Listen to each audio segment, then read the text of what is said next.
Well, hey everybody, back to our Major League Rugby show, and this would be episode 4, the third one where we're talking about positions. And remember, we're just mixing them up so we get the same number of players roughly in them. And this time we've got center and prop.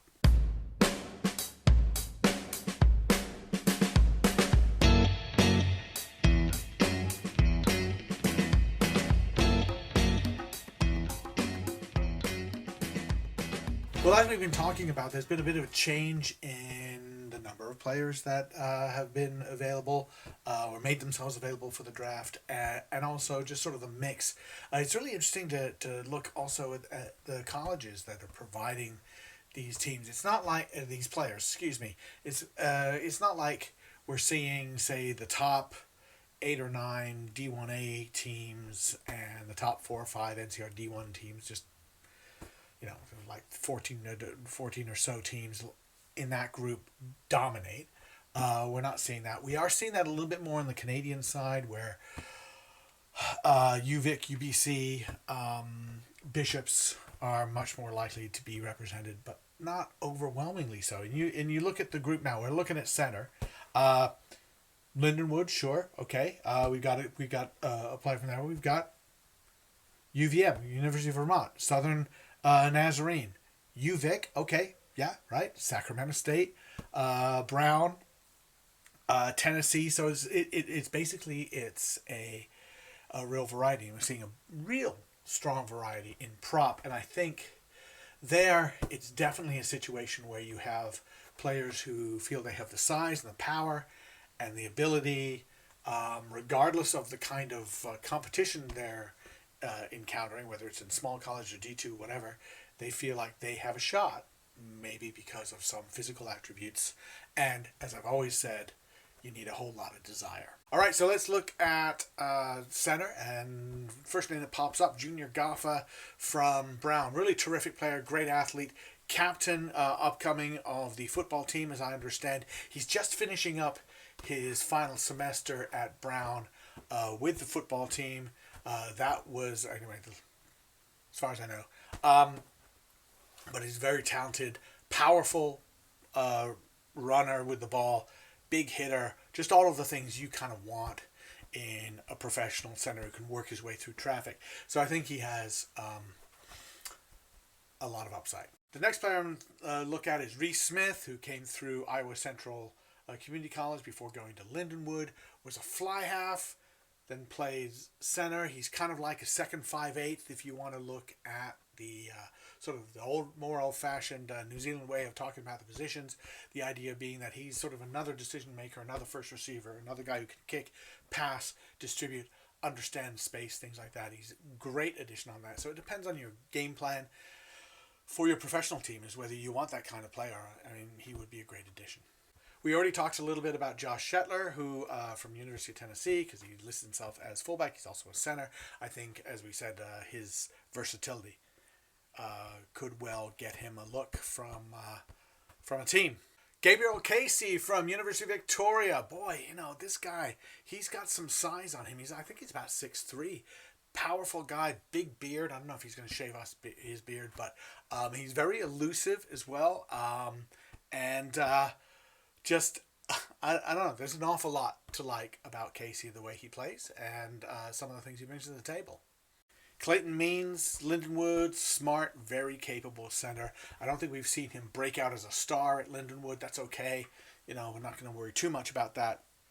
He knows what he's doing. Keegan Bliss, this is a really interesting one for me. As a Division II player, he's been really successful. He's bigger than most players anyway. Playing in the center, just has a lot. He has a lot of joy to the game as well. He's just a lot of fun to watch. He can pass, he can hit, he can run, he can kick. I'm curious though, if somebody takes a shot at him, whether they draft him or wait for him to become an undrafted free agent and sign him. I'm curious if they change his position. And that might happen. We might see him move into the single digits. But it's kind of cool to see him play in the open field. But I kind of feel like we might see a number 6 on his jersey. Dayton Bradford, Southern Nazarene. This guy is just fun, right? He's a bit of a baller. Smaller than most centers, but one of the compact body types that can handle contact. He's got great balance, good sidestep. He can kick on the run. Not everybody can do that. It's actually I've been spending some time trying to teach people how to do that. It's very difficult to do. And he's very powerful in contact. So I like him. I think he's a project. Certainly at Southern Nazarene, did he have the opposition that allowed him to just sort of mentally make the step going into professional rugby? Don't know. But interesting guy. Shane Riley-Kindle from UVic, not really a center, more of a wing. Not sure where he fits in. I think definitely the sort of player who's going to wait his way through the draft, unless somebody saw something and said, "Whoa, blown away by that." But it's difficult with the centers that are there, with the midfield players, with the remember we're very deep at wing, I think, and wing and fullback, and even fly half, so it could be tough. Malachi Conklin, Sacramento State. Now it's weird in his declaring he was listed as a loose forward. He's much more of a center. As I understand it, he's still an underclassman, so I think he's just sort of testing the waters here. Wasn't healthy at the end of the season last year, so kind of my suggestion would be chill out, relax, don't worry about it. Go hit it next time. So on to the props. There are a number of props that have interesting stories, a little bit of an upside, we're not sure. Jared Miller from Life University really gets around the park a lot. He works hard. I think he has good potential there. Following on, Hudson Montgomery. I think he's lost some weight trying to get more mobile. He's good in the scrum. He's from Thomas More. Definitely somebody who is sort of like he's not going to run all over the field, but he is mobile enough, and he is straight ahead, very useful.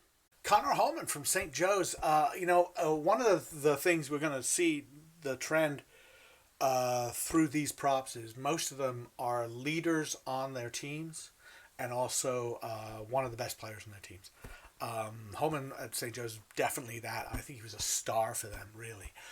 Can he make the jump from D1 AA? Right, I've got a D1 AA level ball here. I'm not going to scoff at it. Yeah, plenty of players can. But it's going to be the scrum. It's going to be the scrum where he succeeds. Daniel Hansen is another D1 AA player out of Louisville. He's a bit more of a wild man. Maybe it's just his hair. Who knows? But he is very good in the open field. And add into that a desire to just sort of mix it up. Great mauler, stuff like that. I think Hansen has potential to get a look from an MLR team. But again, we're talking about we've already gone through like 4 or 5 players, so it's going to be tough. Setu Vole had a very good collegiate shield. The Lindenwood player did, and we saw him just, again, open field. We see a lot of open field stuff. Kenny Scrum.